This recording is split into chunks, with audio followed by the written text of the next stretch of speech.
On April, many people across the United States joined protests against President Donald Trump's government because they believe its actions are harming the country's values of fairness and freedom. These rallies took place in big cities like New York City, where people gathered near the New York Public Library, and in Washington, D.C., outside the White House. There was also a protest in Massachusetts during an event remembering the start of the American Revolutionary War 250 years ago, which began with the battles of Lexington and Concord in 1775. This was the second time in just 2 weeks that thousands protested against Trump's policies. People were upset about plans to send many immigrants out of the country and fire thousands of government workers, which could close down important government offices. They said these actions go against the U.S. Constitution and people's rights.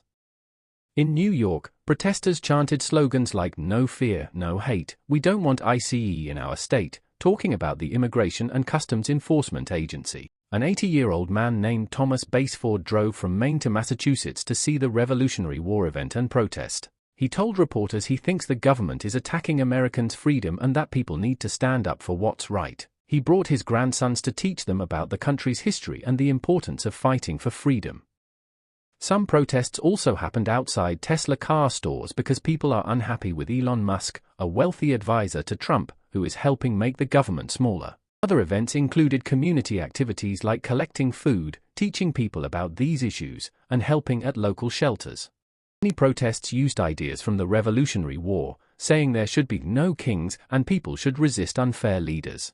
In Concord, Massachusetts, a man named George Bryant held a sign saying Trump's government must stop because he believes it's turning America into a place where the government controls too much. The Trump government has done things like closing Social Security offices, cutting money for health programs, and reducing protections for transgender people. In Washington, D.C., a 76-year-old retired government worker named Bob Fasick joined the protest outside the White House. He said he's worried about losing rights to fair treatment and important programs like Social Security that help people. He doesn't want to leave a world for children and neighbors that he wouldn't want to live in, so he feels everyone must act to make things better.